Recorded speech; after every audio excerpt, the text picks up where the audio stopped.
You know those moments when you react instead of respond? It's almost like when you know that there is a better way to handle certain situations or conversations, regardless of the level of difficulty, but you keep failing into the same patterns, i.e. creating the same outcomes, thinking about the same scenario at 3 a.m. in the morning. I should have said this instead. I forgot to say that. I hope that they picked up on this. Well, we are going to take all of that in on today's episode. Welcome to Legacy Lounge, the podcast where you'll discover how to lead with purpose and build a legacy that matters.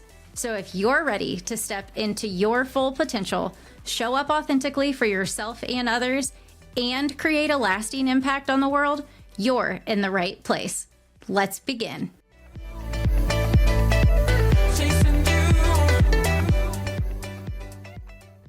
Hello and welcome back to the Legacy Lounge podcast. I'm your host, Brin'na Rollins-Williams, and today we are going to dive into something that might make you squirm a little bit. But trust me, it is exactly what you need to hear. We are going to talk about emotional intelligence in leadership. Specifically, 5 questions that could completely transform how you show up as a leader. So let me start by a story that will definitely make you cringe, but still makes me cringe to even think about it, let alone share it on the podcast. I'll never forget during a team meeting where one of my store managers questioned a new initiative in front of the entire group. And instead of staying curious, I immediately got defensive and I went straight into beast mode. You know, that like tight, hot feeling starts to pump in your chest and you feel it in your arms and you feel your face just get hot.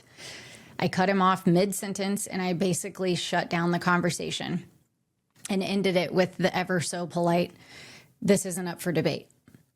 Now, the room went silent and I could see the look on everyone's faces that they were not feeling inspired by the stretch of the imagination, but they actually went completely intimidated.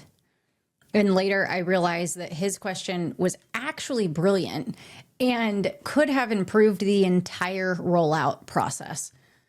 But now I can say with a full heart that my ego got the best of me and was triggered in that one moment. And I performed authority instead of actually leading because that is who I thought I needed to be in that moment to regain control of a situation that I didn't know where it was going to go. That moment did teach me something critical, though. You cannot lead others authentically until you understand what is happening inside of you first. So we're going to break that down into 5 different areas that will either make you uncomfortable or help you level up. Probably a little bit of both. That's my hope, at least. So the first one, self-awareness. This actually is your leadership compass.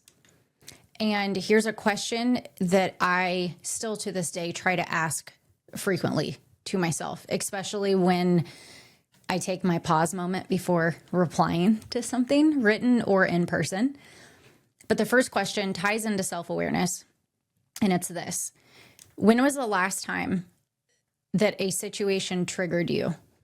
And where did you feel it first? My body was literally keeping score of just how much inauthenticity was looming in my day-to-day life. Every morning, my phone would buzz with messages from the district, from my boss, from anyone, and my chest would get so tight I could barely breathe. And before big presentations, my hands would be shaking so bad that I would sit on them to try to make them and force them to stop. And I remember being in the bathroom stall, taking deep breaths before kicking off for a jet visit to introduce my team. Even though everything we were going to talk about, I knew the facts of, I knew the results. I knew how we made it happen. I had people to recognize along the way. But it was the presence of others who I didn't feel psychologically safe with. Therefore, I could not authentically be myself. So I tried to combat that. I tried to calm my nervous system before walking back to perform as a leader. My body knew what my mind was trying to ignore. I was operating out of straight fear, not purpose. Now, what we're looking for in this assessment is the physical response. Is it a tight chest? Is it a clenched jaw? Is it that your hands shake? Is it that you start to profusely sweat? Because emotional patterns that show up repeatedly actually can lead you to a specific trigger point of where that's happening. And here's a pro tip. If you are thinking, I don't get triggered, that is your first big red flag. Number 2, self-regulation. This one is a game changer. So here's the big question with this one. What is your default response when somebody challenges your decision? Early in my Target days, when someone challenged my decision, I would immediately go into justification mode. And I had the facts ready to roll. I could talk really fast. I was getting defensive without even recognizing it. I was basically just word vomiting all the reasons to convince them of why this was the best idea. And I would leave those conversations feeling absolutely drained and incredibly frustrated because I felt like I had to prove why it was a good idea, why it was going to work, how it was going to work, that there could be no holes poked because I already poked them myself. But now when somebody pushes back, I actually love it because I can pause and I can get real curious, which is one of the strongest qualities in a leader, is curiosity. But when they challenge back, I now follow it with, tell me more about that. Tell me what I'm missing. Tell me what I forgot.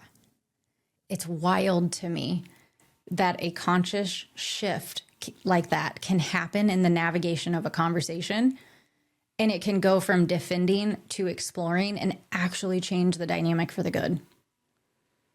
So here's what to look for with this one is your go-to reaction patterns.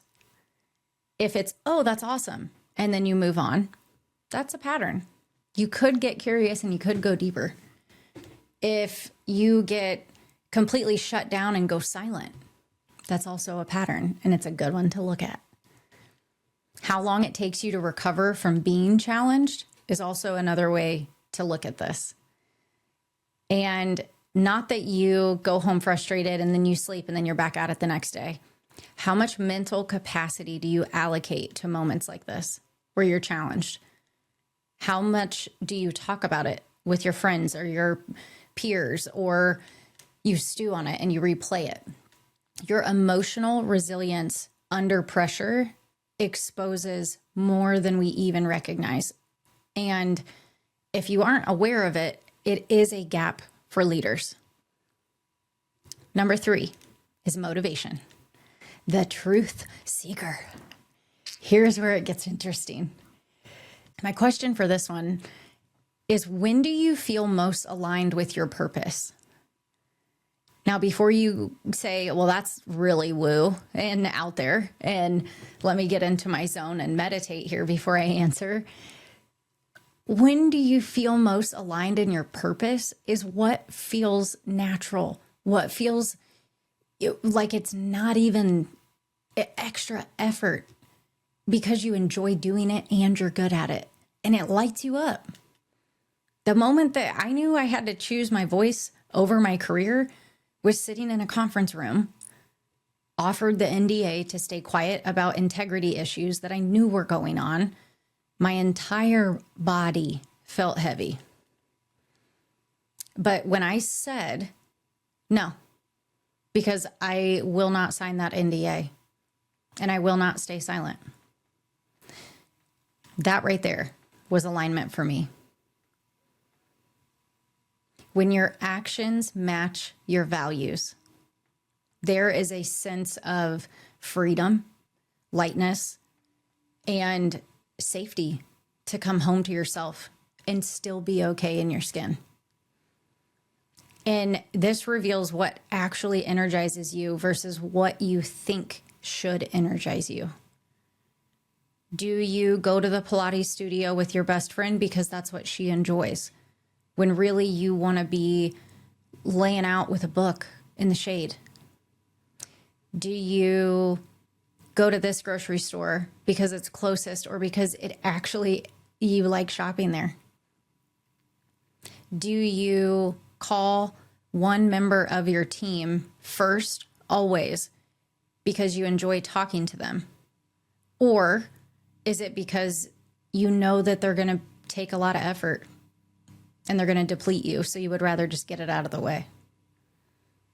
Your core drivers behind your external validation are so important.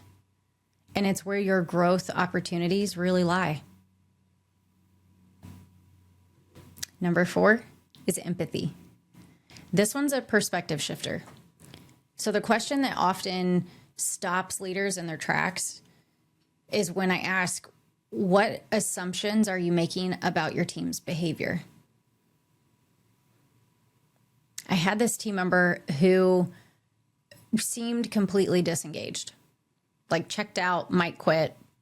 He was showing up late, super minimal participation in meetings, moving slow, just totally shut down. And I created this whole story in my mind about him not caring, or maybe even looking for another job and halfway out the door. And it turns out that he was actually dealing with his mom's cancer diagnosis, and he was just trying to hold it together. And when I finally asked, how are you really doing? Instead of assuming that he was checked out and that I had this story in my own mind right the whole time, he was open.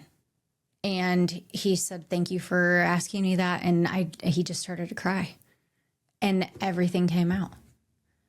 And that taught me how much energy I was wasting story making instead of truth seeking. I was telling myself this whole narrative, and I could have just asked. When you ask yourself this question, it can explore hidden perspectives that you are missing. It can uncover your unconscious bias patterns. And it exposes just how much time we spend story making in our minds and how much time we spend doing that versus actual facts that you can get into action and change the outcome. The 5th one is social skills, the relationship builder. So the revealing question for this is, how do you build trust with different personality types?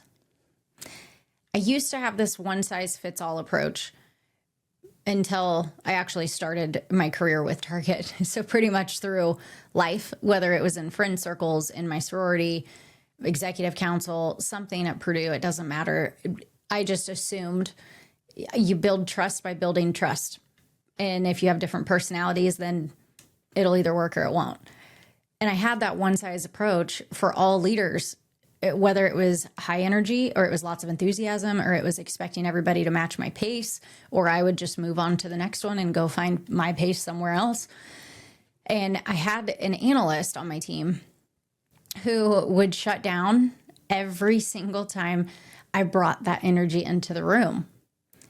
And as a very analytical person who delivered fantastic quality in her work, I recognized how much my presence was overwhelming her, to the fact that she didn't know how to move forward without it being uncomfortable for both of us.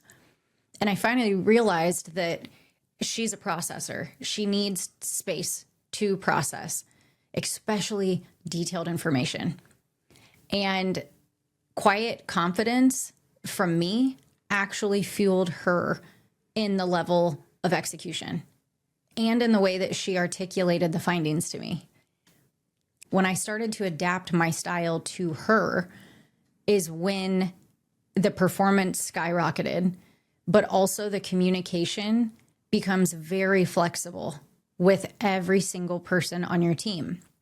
Because once you know yourself and you know what you bring into the space or how you show up as a leader, you can then control yourself on how you deliver and show up with those people on your team, how you communicate to them, patterns that you know you need to build in certain relationships. It also is your trust building capacity versus what you think it is. It puts it into reality. Because if I come in and I just rattle ideas off, but I don't clarify where to prioritize first or what to do next or ask if there's any questions and check in on the progress, I might think that, well, I asked for what I needed and now they're just going to execute and they'll go deliver it. You're actually building trust in the capacity of that relationship by tweaking the way that you communicate. So let's try something together. I'm going to ask you to be brave. I want you to choose one area or one question that I mentioned today that made you feel uncomfortable while listening to this episode. Set a 5-minute timer on your phone and ask yourself the corresponding question. Notice your response and don't judge it. Just notice it. The challenge comes into play when you know your response and you proceed with curiosity, not criticism. A couple red flags and growth indicators to keep an eye on is that you might be struggling with EQ or emotional intelligence if you consistently blame others for team dynamics. If you can't identify what you're feeling beyond good or bad means, or you're resisting to hear deeper perspectives, that is an eye-opener that we need to look at. You're making progress when you can shift from they and them language of my team is doing this, they did this, well, that's on them, into a language that is I and me, and you ask more questions instead of giving more answers.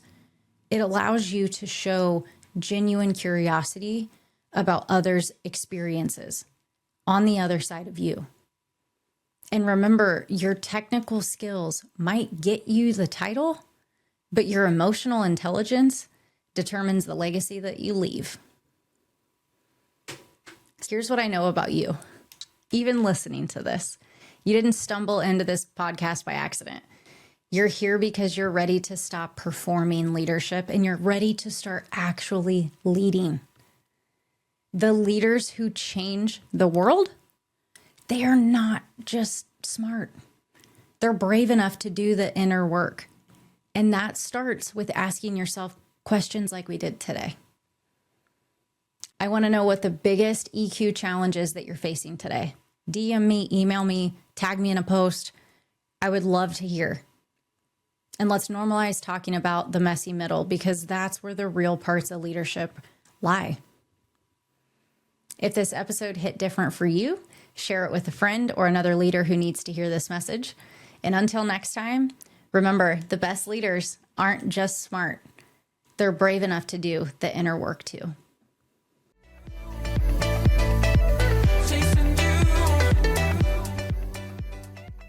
That's it for this episode of Legacy Lounge, a podcast dedicated to empowering you to lead with purpose. Remember, leadership begins with you. When you're connected to your values, strengths, and authentic self, you show up powerfully for your team, businesses, and everyone you lead. To authentically lead others, you must first lead yourself. I challenge you to consider, how are you investing in your personal growth to create a legacy that you envision? Thank you for joining me in the Legacy Lounge. If this episode sparked any thoughts or inspired action, I'd love to hear from you. I'm your host, Brin'na Rollins-Williams. Connect with me on LinkedIn or other socials and let's continue the conversation. Remember, your legacy is built one intentional step at a time.